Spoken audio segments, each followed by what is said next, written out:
मातरम। आप सभी दर्शकों का आरजी टुडे दिल्ली न्यूज में स्वागत है। आज भारत मंडपम में सेफ, स्मार्ट और सस्टेनेबल सॉल्यूशंस पर वी इंटरनेशनल एग्जीबिशन और कॉन्फ्रेंस म्यूनिसिपलिका पर भाषण दिया गया। वहीं हरियाणा के पूर्व मुख्यमंत्री खट्टर ने बताया कि ये पॉलिसी बनाने वालों, शहरी एडमिनिस्ट्रेटर्स, इंडस्ट्री लीडर्स और भारत के शहरी इकोसिस्टम को मजबूत करने के लिए कमिटेड इनोवेटर्स के साथ जुड़ने का एक कीमती मौका था। जैसे जैसे भारत अपने शहरी विकास के सफर में आगे बढ़ रहा है, म्यूनिसिपलिका जैसे बड़े फोरम बेस्ट प्रैक्टिस और स्केलेबल सॉल्यूशंस शेयर करने में अहम भूमिका निभाते हैं। म्यूनिसिपल कॉर्पोरेशन करनाल के लिए स्वच्छता सेतु ऐप भी लॉन्च किया, जिससे ट्रांसपेरेंट, रिस्पॉन्सिव और नागरिक केंद्रित शहरी सेवाओं के लिए हमारा कमिटमेंट और मजबूत हुआ है। भारत मंडपम से खबर रंजीत गुप्ता।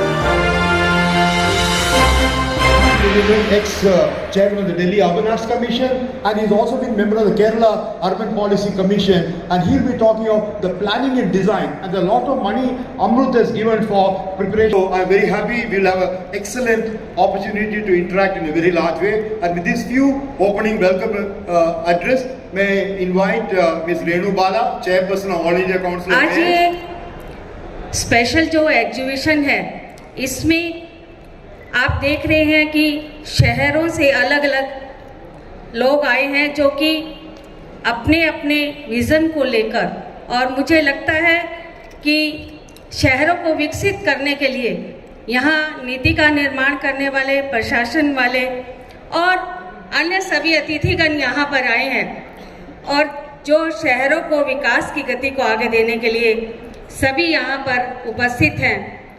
मैं करनाल से, कॉरपोरेशन से और ऑल इंडिया मेयर काउंसिल से ये बात कि किस तरह से हमारे शहर और ज़्यादा विकसित हो सकते हैं। माननीय प्रधानमंत्री आदरणीय नरेंद्र भाई मोदी जी एक विज़न लेकर कि हमारी ज़्यादातर आबादी शहरों में निवास करती है और शहरों के विकास के लिए उन्होंने अर्बन डेवलपमेंट के लिए और शहरों के विकास के लिए जिस तरह से एक स्मार्ट विज़न के साथ स्मार्ट सिटीज़ को बनाया, और मेरा सौभाग्य मैं मानती हूँ कि हमारे देश के बहुत ही लोकप्रिय केंद्रीय मंत्री आदरणीय मनोहर लाल जी का मुझे आशीर्वाद मिला, और उस आशीर्वाद के साथ आप देख रहे हैं कि हरियाणा के शहर लगातार चमकते हुए, दमकते हुए और स्वच्छता में आगे बढ़ते हुए अपना अच्छा एक प्रदर्शन कर रहे हैं। मैं माननीय केंद्रीय मंत्री जी के लिए इतना कहना चाहूँगी कि आपका विज़न जो माननीय प्रधानमंत्री जी के साथ जुड़कर अब देश के शहरों को निखारने, संवारने के लिए, देश को गति देने के लिए, क्योंकि ज़्यादातर आबादी जब शहरों में रहती है तो अच्छा एक जल प्रबंधन, एक स्वच्छता, एक विकास और इसके साथ साथ नागरिकों को बेहतर सुविधाएं देने का काम हम लोग अपने डिपार्टमेंट की तरफ से, अपने प्रशासन की तरफ से करें, और इसमें सारा ये डिस्प्ले होगा, और इस डिस्प्ले के साथ साथ एक अच्छा विज़न अपने शहरों को लेकर जाएंगे, जो कि शहरों में आगे बढ़ाते हुए शहरों को, लोगों को अच्छी सुविधाएं हम लोग दे पाएंगे।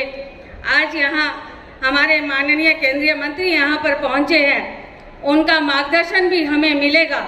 उनके मार्गदर्शन में हमारे देश भर के शहर जो विकास की गति में आगे बढ़ रहे हैं, लगातार लोगों को बेहतर सुविधाएं देने का काम कर रहे हैं, तो उनके मार्गदर्शन में हम उनका आशीर्वचन भी लेंगे, ताकि हम भी अपने शहरों में उनके विजन के साथ अच्छा काम कर सके। आप सब यहाँ पर पहुँचे हैं, आपका स्वागत है, अभिनंदन है, और मैं वी सुरेश जी को इस बात के लिए आभार व्यक्त करती हूँ कि आपने ये एक एग्जीबिशन लगाई जिसमें सभी को एक प्लेटफॉर्म दिया जिसमें आगे बढ़कर अपनी परफॉर्मेंस भी कर सकते हैं और अपने शहर के अच्छे आगे बढ़ाने का काम हम लोग कर सकते हैं। जय हिंद, जय Bharat. Here our political leaders, I can tell you, we have been working with Khattar Saab. We are very hopeful, and hopeful because one, he is very practical, very efficient, and we have never seen him. We are thinking at one level and he is thinking beyond us. So that is where we are very hopeful. As far as the investment in urban is concerned, I think this government has already done 14 lakh crore investment into urban compared to very less investment earlier, because actually urban has become the focus. Today more than 50% of India is urban. However, for practical purposes or governance purposes, we say it is 40%, 36%, 38%. But we are urban for almost 50% if you really look at the built up area. Now what are we doing about it? We were putting in money, supporting grants, bringing in missions, and then supporting people to execute projects. Now this story has been going on for 10 years. We have put enough money, we have built enough capacities. We have reached water coverage from 48% to 77% in urban India in tap connection. Everybody drinks water, but the tap connection. We have reached around 80% sewer in all the million plus cities which form the bulk of urban India. But what is the next step? Is it enough? No, it is not enough. So now the focus, Honorable Prime Minister says, is about quality and efficiency. Now how do you bring in quality and efficiency? Not by preaching, but through a challenge. Now how do you challenge? You give a fund which is based on that challenge. Whether a state or a city is capable of accepting the challenge and accessing the fund is the question. 1 lakh crore has been declared by Prime Finance Minister in this last budget, 25-26. 1 lakh crore has been earmarked for Urban Challenge Fund. 1 lakh crore in $1 billion for many of you is around $12.5 billion.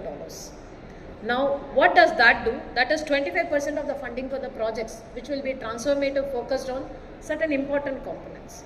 Like, how do you refurbish your cities?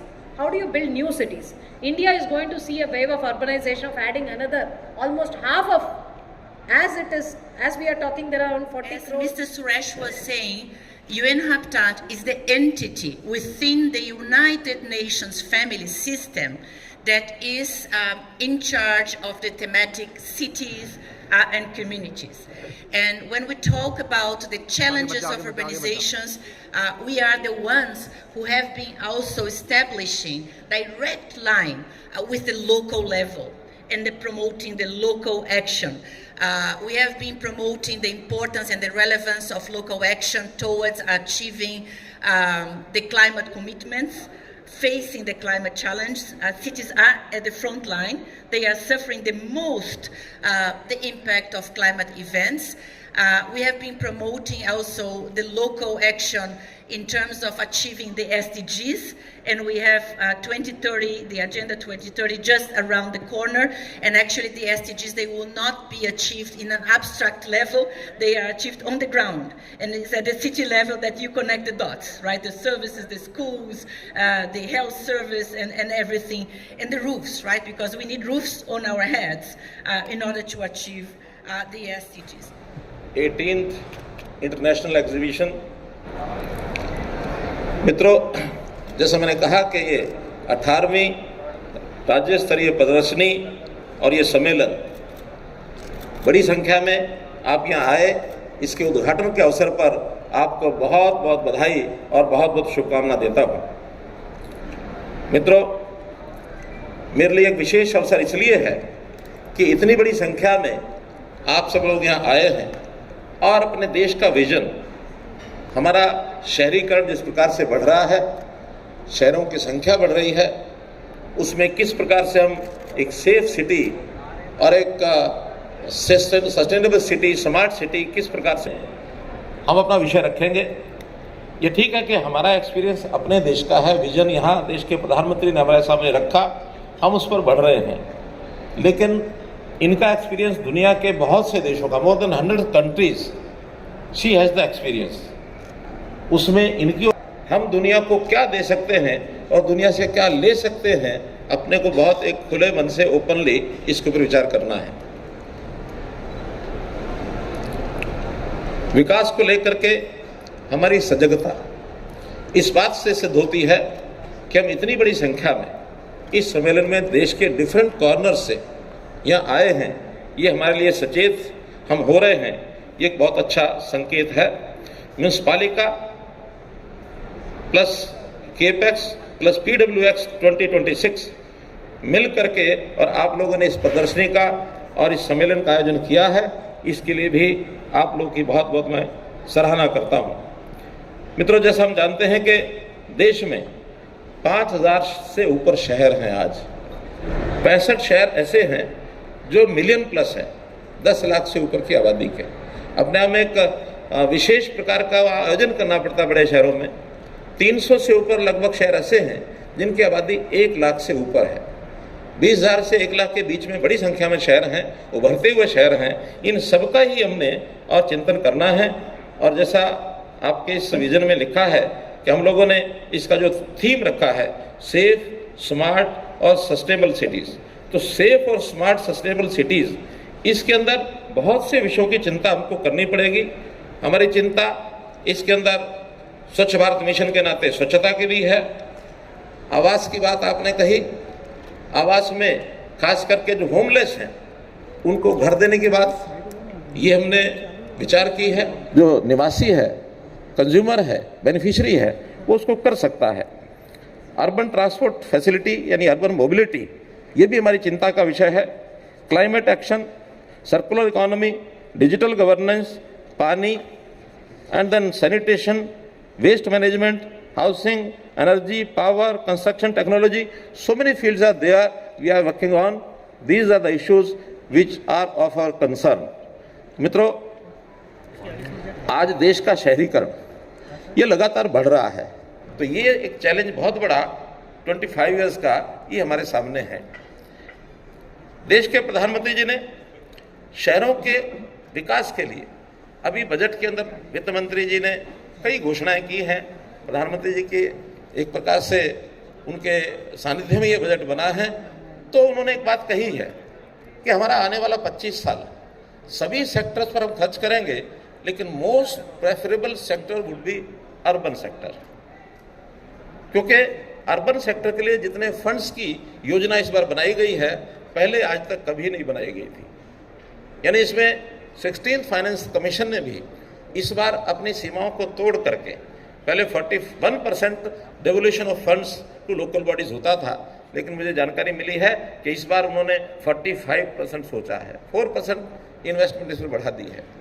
इस बार कुल devolution शहरों के ऊपर लगभग 3 लाख करोड़ से भी ऊपर होने वाला है, जो लगभग 1.5 लाख करोड़ का होता था, एकदम डबल हुआ है।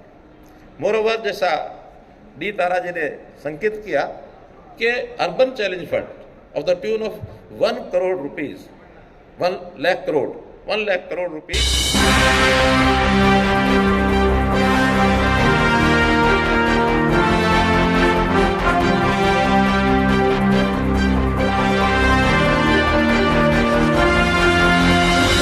आरजी टुडे दिल्ली न्यूज, जो दिखाती है आपके क्षेत्र से संसद तक की खबरें।